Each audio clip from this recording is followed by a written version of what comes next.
Oh, I'm so excited. It's such an honor to have you with us. I'm going to introduce you and welcome you into everyone.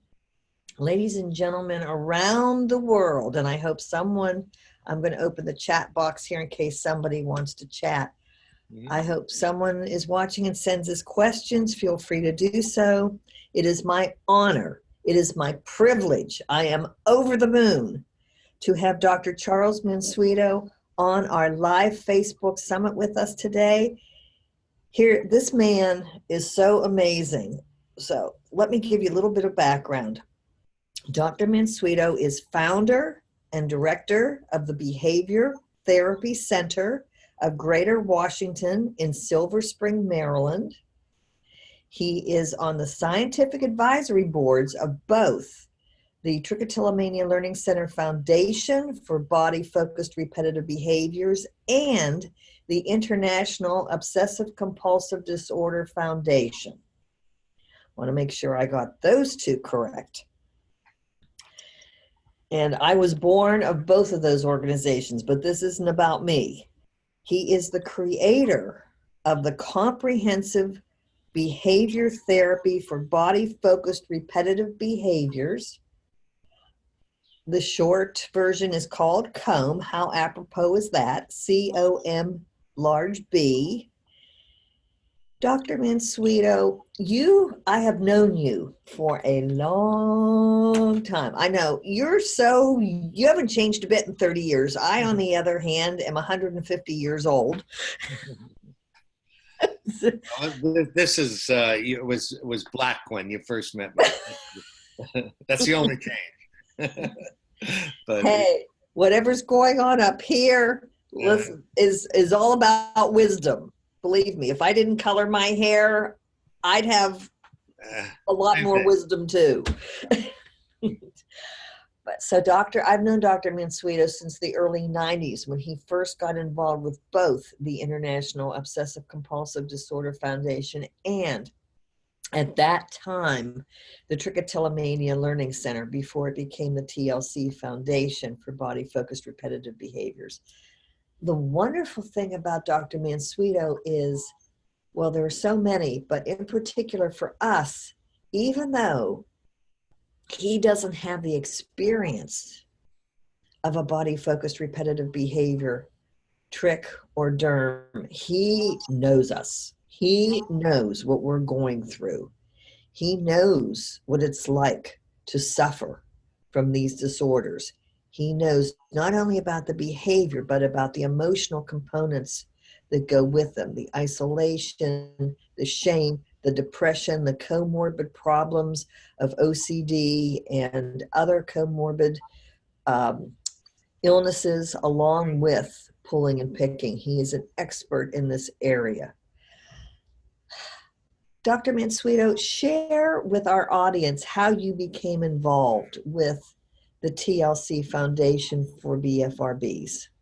Yeah, sure, John. And just let me start by thanking you for inviting me here. This is a nice opportunity to reach out and perhaps bring some more people into the fold that might not have had direct contact yet. But now you know there's a worldwide movement, and there's been a lot of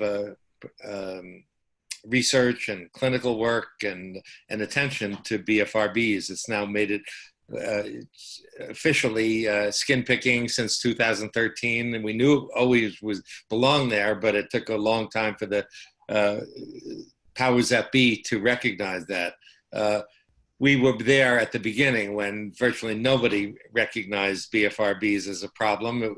If it were known by professionals, it was usually some obscure, distant, kind of strange disorder. But all that changed, in many ways in 1990.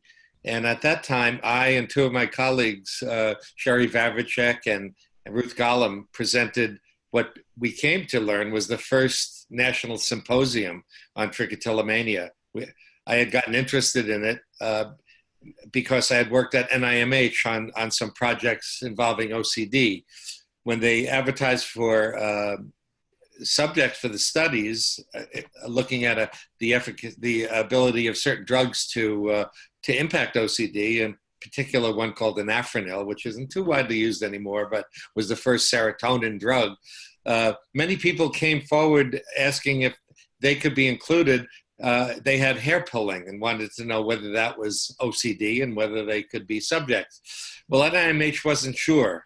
Some of the people there were calling hair pulling monosymptomatic OCD. Of course, now we know it's a different disorder, a different problem, and that it requires different treatment, entirely different handling. It is related in some ways. Maybe we'll get to that, but it's entirely its own kind of issue.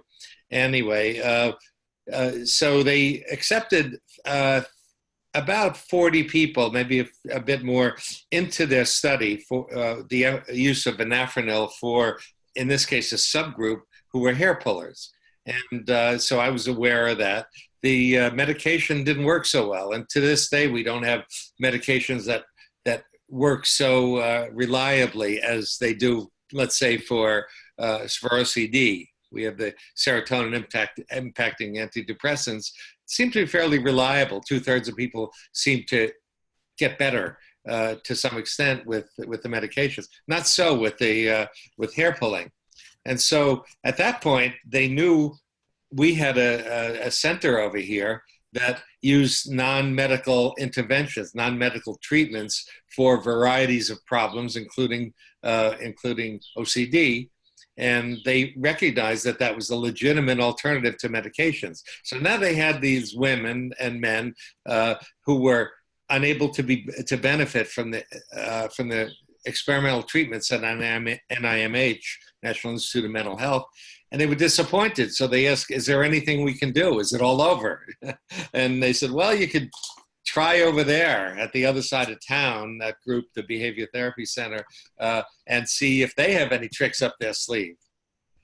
Well, we tried existing treatments. We used what, as most therapists, particularly behavior therapists, do. When you're not familiar with the problem, you plunge into the literature and hope there's some wisdom there. Well, the wisdom was a treatment called habit reversal training, which had been around since 1973. This was in late 80s, I suppose.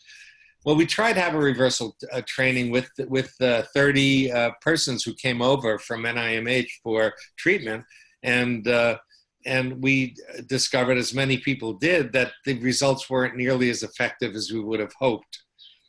And that started me on a search to understand better hair pulling at the time. I interviewed all 30 people at some point and asked them to help me understand more about what drove them to pull, the details, where, when, how, and so forth. And that was the information that I gathered and organized and presented at that first national symposium. Sherry Vavricek, still my colleague and Ruth, over 30 years we've been together working on these things. Sherry presented data on the NIMH disappointing trials, but did indicate that some people did seem to get better. And that's typically what we hear today, that if persons go on serotonin reuptake inhibitors, or selective ones called SSRIs, like Prozac, Paxil, Celexa, Luvox, Zoloft, that a portion seems to get improved, at least for a short time. But that wasn't satisfactory enough, and Ruth presented the first ever data on what was, we didn't call it that at the time, but ComB treatment. It was the result of my learning about the nuances from these generous women who gave me their time, and were very actually pleased to know that a doctor was interested in their problems. So I had all of this data, and that's what I presented. And on top of that, in the meantime, in organizing the data and preparing to present it in San Francisco in 1990, we had developed a treatment here, a treatment based upon the nuances, now called ComB. We'll get into it a little more, but in organizing the data into what seemed to be meaningful components, sensory, the senses, fingertips, the visual sight of certain hairs out of place, the touch of prickly hairs or hairs that felt different, greasy or rough. That was implicated in the problem. That became sensory. Then cognitive, some ideas emerged that people had to get rid of all unwanted hairs, the stubs, the gray ones, the ones that were out of line on the eyebrows. So we had sensory and cognitive components now organized. Affective, that's feelings. And I know, and many of your folks know, that under stress sometimes, or boredom or anger, and they might find themselves pulling more. So organize the data about emotions and how that affected it. Then there were pure habits. Many people who are watching or hearing this will know that sometimes their hands seem to have a mind of their own, and that's a motor habit, a behavioral habit. And realizing that some people are more aware. They go to the mirrors, they get their tweezers, they get their magnifying mirror out. So that these were differences, but important components in any individual's pulling. Finally, the place and environmental factors where they tended to pull. Later on, we broaden this to involve skin picking, but right now I'll focus on trick and say that the pulling rarely took place across from someone at a table. It usually was in privacy in certain settings, could have been involved while they were watching the computer, reading their homework for a college assignment. But the fact was that there were environmental factors, the presence or absence of people and privacy, the particular place that they were at, the time of day sometimes, getting up, getting ready for the day, other times coming home, taking off makeup. Now we have 5 categories of variables, not just as habit reversal seemed to have at the time, just the idea of an automatic habit. We now expanded that, and that became the ComB conceptual model, a way of understanding each individual by going through those categories to learn the profile of each individual. And ComB treatment, comprehensive behavioral treatment, became then the fitting of specific factors to interfere with each individual's profile. For the first time, it was an individualized treatment program that respected the full complexity of hair pulling, which seemed so simple at the time.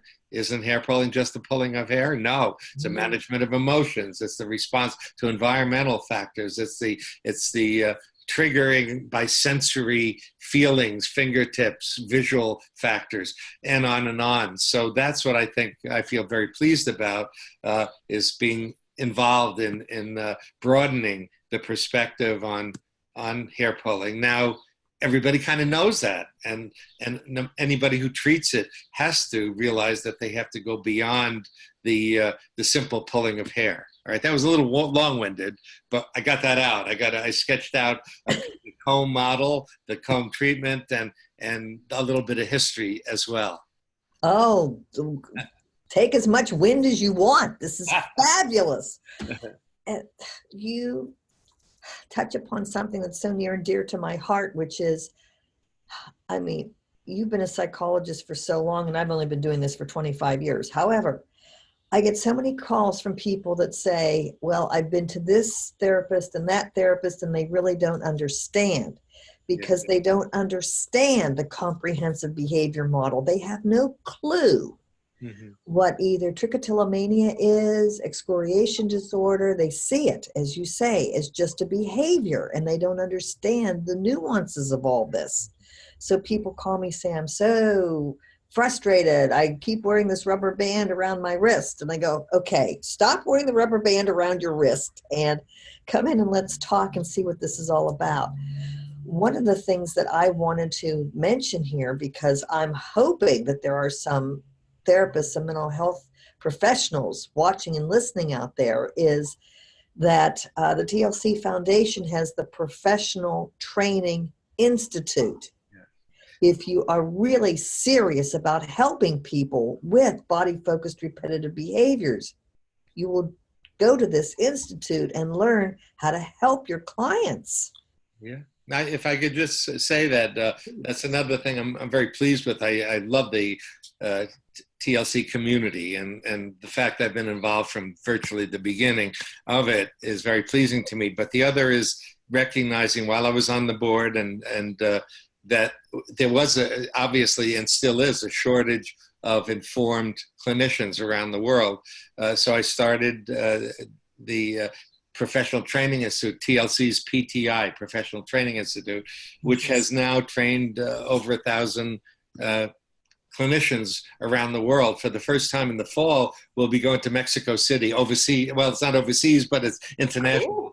And we have plans now to expand training around the world, but we've done it in many cities around the country. And that is important because we hope to reduce the people who are finding no one who really understands the problem or has any particular interest or training in it, except that somebody came forward and asked them about it, because in 3 days of training, they become experts. They get elevated to the ranks. They are identified in the Find a Therapist section of TLC as PTI graduates, which is not nothing.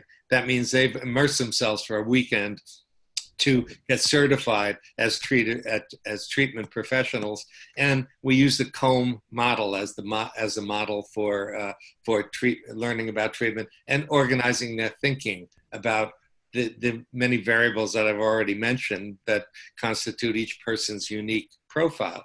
I should mention too that a lot of our time is devoted to understanding the emotional toll taken by BFRBs, the secrecy, the shame, the coexisting problems of depression, social anxiety that often emanate. So people don't get too technical. Just working ComB is a very focused technical aspect of it, but we have to treat the whole person and understand that many people do truly suffer.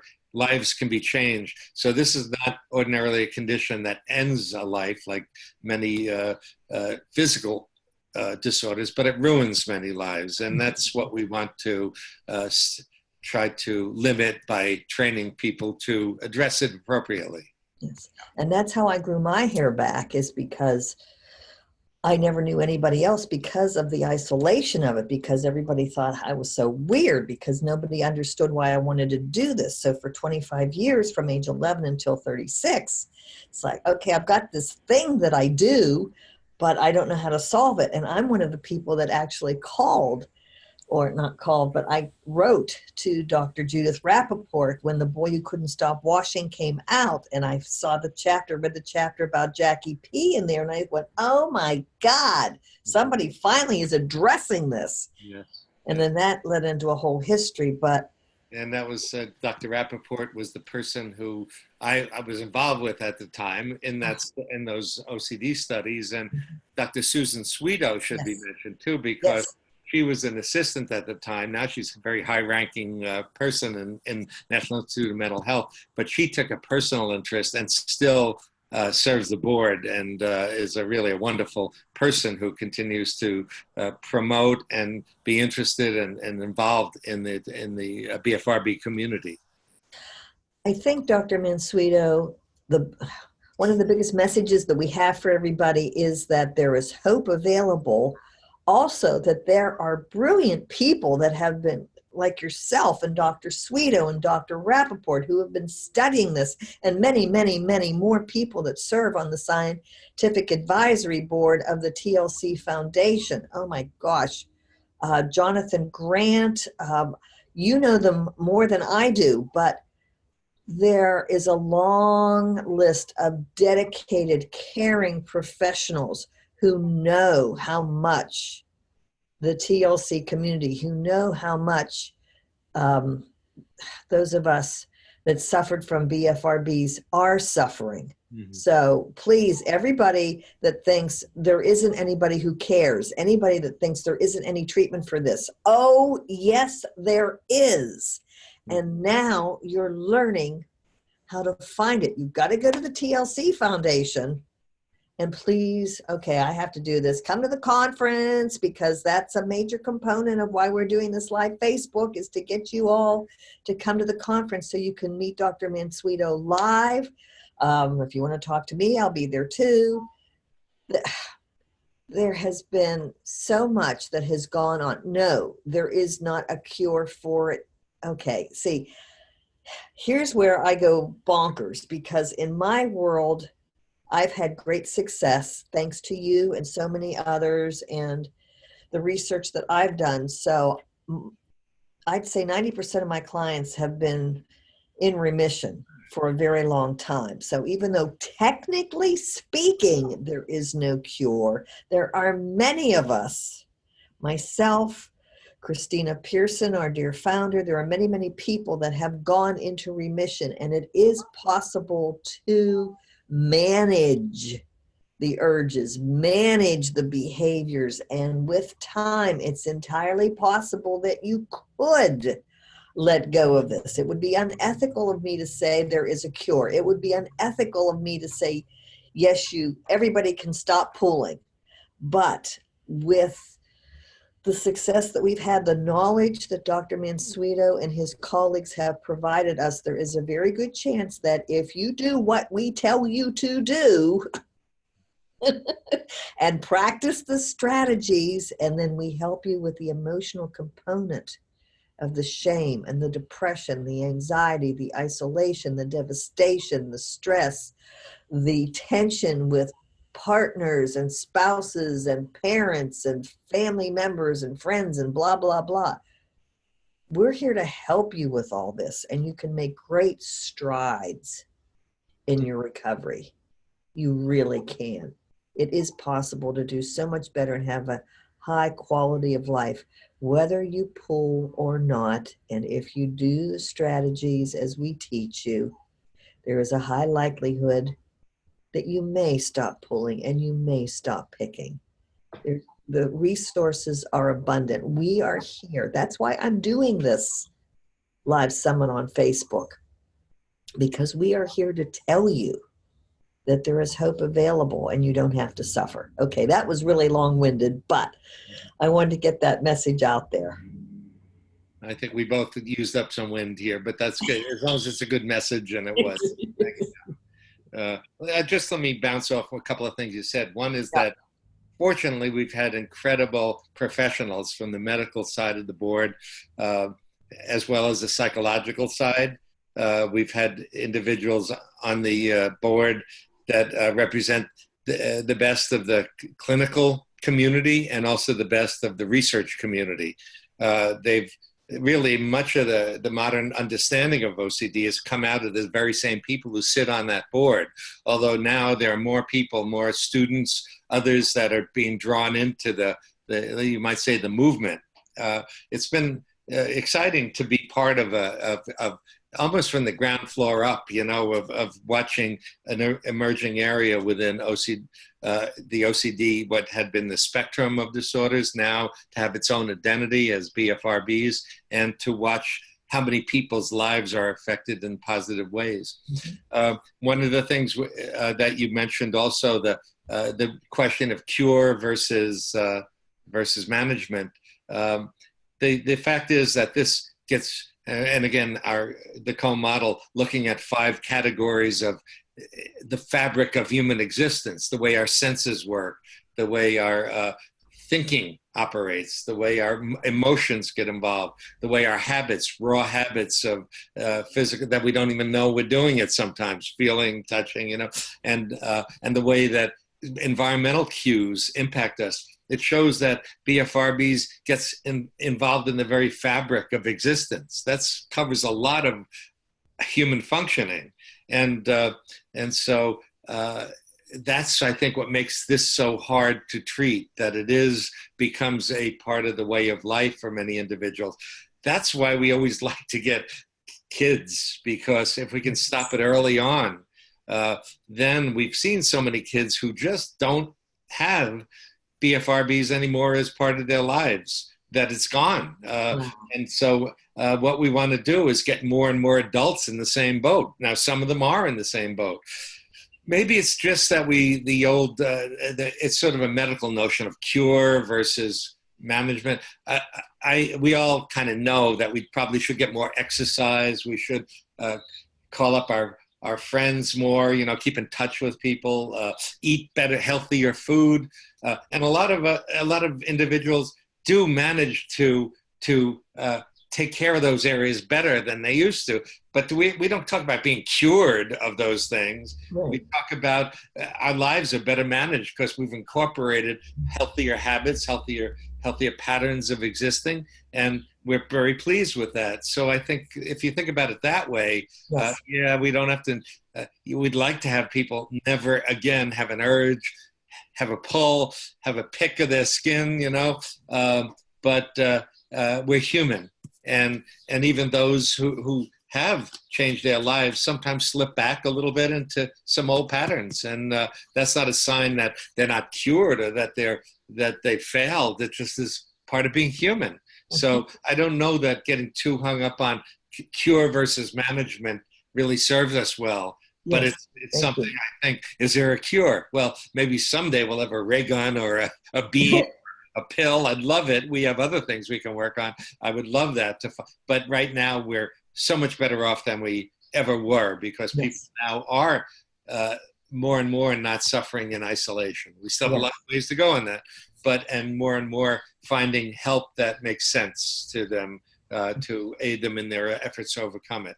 We have many more jobs to do, many more people to train, many more people to reach, but boy, has it been exciting 20 years, 30 years, going on. Oh, my goodness, is it really that long? Mm-hmm. Thank you so much for clarifying that. Mm-hmm. So beautifully put. Yes, it still amazes me, having been a part of this growth and this movement. Still today, people will call me and say, I do this thing, and nobody seems to know what it is. And then I'll say, have you heard of the Trichotillomania Learning Center Foundation for Body-Focused Repetitive Behaviors? And I get like silence. What is that? And I go, okay, the work continues here. Let's have one more person come into the fold. Let's have one more person become aware of the help that's available. So it's always an ongoing process, but boy, thanks to you and everybody who's with you, we have come so far. It's just, oh my gosh. Don't cry, Joan. There's just, it's been, go ahead. Now I'll have to tap myself. It's been an evolution of healers helping us heal, which is, okay, I'm going to speak for everyone who has ever suffered from a BFRB, that from our hearts we are so grateful for everything that you have done for us, everything that you continue to do, everything, Ruth Gollum, Sherry Vavracek, Noah, everyone on your team.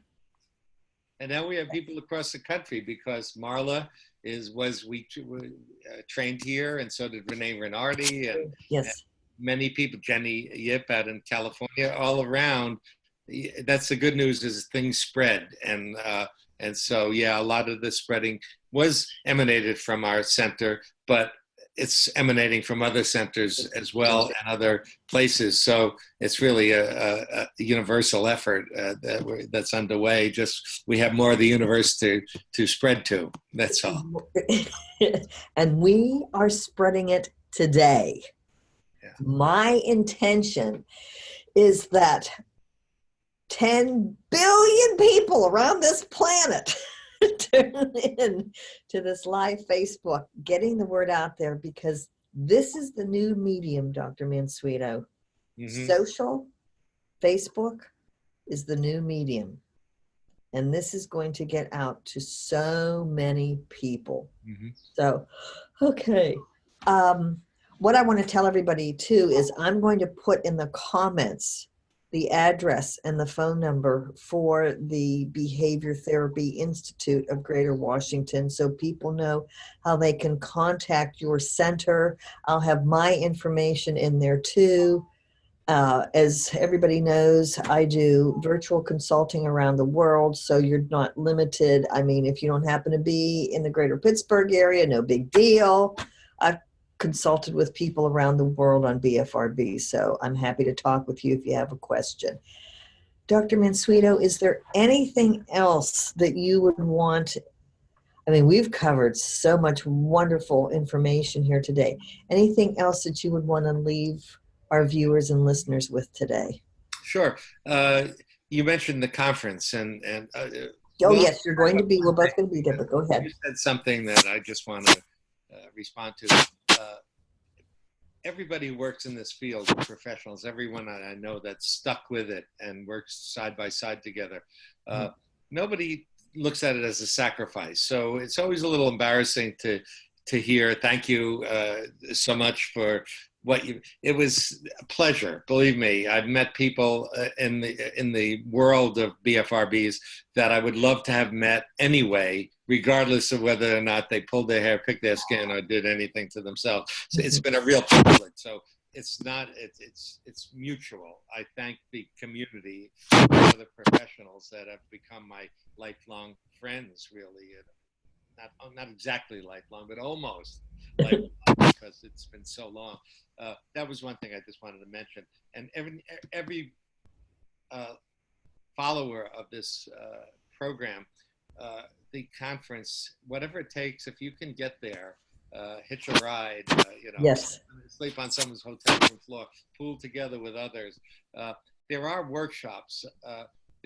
We have always used comb treatment as a format for self-help. And so usually there's a series of workshops in which people are taught this approach and taught to self-apply it. And we've gotten many things, including stories in the newsletter, the TLC newsletter, of people who use the information at those conference workshops to actually be their own doctors because they had no one there. For the first time, and that led us, most of my writing has been for the professional communities and journals, so forth, chapters and books. But we've been urged for a long time to reach out and address the problem in an easier format because it's all over the professional journals, but to pull it together is not so easy for anybody who wants to try to self-apply it. Well, I'm happy to report that finally we have gotten around. Sherry Varachek, Ruth Gollum, and myself have written a book that's a self-help book for the first time. It's going to come out from New Harbinger in December. And it's designed to lead people both to self-assess the details necessary to put into effect a program, and it's a step-by-step guide. It's also for persons who have therapists, but therapists who are not so experienced. It's the kind of thing that a therapist can help a person move through the book and support them with therapeutic skills. So no self-help book is a replacement for actual therapy. It's not meant to be, but it is filling a void, I think, that we've been told has been there. When are you guys going to put together something that we can do other than the workshops that are given around, that they're given in various kind of TLC and through the trained specialists around the world who have attended our TLC PTI, Professional Training Institute. So that's, I guess, the new thing. We're excited. We've been working hard on it for 3 years. It's in its final phase. We just turned in the final chapter. New Harbinger seems very pleased to publish it, and so I'll just mention that as something that might be worth thinking about. What is the title of the book again? They're still trying to figure it out. Yeah, it's still trying to figure out the details. It's like this. This is very close to Overcoming Body Focus, Competitive Behaviors, a comprehensive behavioral therapy for hair pulling and skin picking. The idea they want is that when people look online, one word or another will lead them. Yeah. Right. They're trying to figure out. It's not exactly, that'll do it. But it's that'll do it. And then obviously it's going to be available on Amazon someday. Oh yeah, it's definitely going to be available widespread and at the TLC events. Yeah. Yay! So we're hopeful that we're going to wait for the feedback too and find out how have responded to having a step-by-step guide to move through it, something that hasn't existed. Beautiful. The idea of going worldwide is exciting. If there's anybody watching this that might be from other countries, we're talking to people in Australia, Germany, England, Scotland about training doctors overseas. We've had people from many different countries who came here, and in Washington area, the embassy sometimes arranged it, or they stay at the Ronald McDonald House with their kids and their families, or they just found, so we know that all around the world. Oh, absolutely. The U.S. is a little sparse in help. Well, you go outside our borders, and it's a whole different. It's still kind of in the dark ages. I had a client that I worked with in Pakistan. Yes. And I recently came back from Manila, Philippines, telling my story. And then a couple people came up to me and said, oh, I've been doing that for a really long time. So as I explained to people, this is part of the human condition. This is not just a cultural thing or a country thing. Also in time, people have, Gary Christensen has pointed out that you can go back deep into the Bible and to the Odyssey, Homer's Odyssey, and find references to persons who appear to have BFRBs. So it looks like it's, as long as people, I've said that before, as long as people have had hair to pull, they've pulled skin to pick, they picked at it. Yep. Fantastic. Oh, wow. Okay, Joan, get it together here. Thank you so much. You've been so gracious with your time. And this will be on my Facebook page. I Stop Pulling, you can too, forever and ever and ever. So anyone who wants to find our conversation, I'm going to get this out to social, but anyone who wants to find us, just tell them to go to the Facebook page and they'll hear it and they'll see us. Thank you so much, Dr. Mansueto, for your time today. This has been absolutely fabulous, and I can't wait to see you in a couple of weeks when I'm down in Chantilly, Virginia. And thank you, Johnny, for doing this. This is a great service to many, many thousands. Well, I thought, you know what? TLC has done so many wonderful things. And Christina, Heart and Soul Academy, I'm thinking, we need to get a live Facebook summit going here. I know how to do this now. So doggone it anyway. We're going to get this on Facebook so everybody has access to this. Anybody with a computer, anybody with a tablet that has access to Facebook and is on Facebook, then bam, I'm going to bring them the best of the best. So it has been my pleasure to do this. And I'm so glad to have you on the second day because now I know more how to do this. Okay. We got through the technology part, so good for you. Oh, it's been like wild.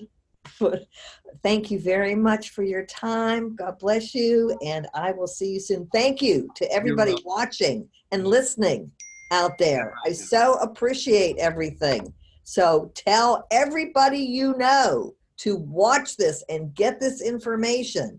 And I thank you, Dr. Mansueto, and I thank all our listeners and our viewers. So take care. Bye-bye.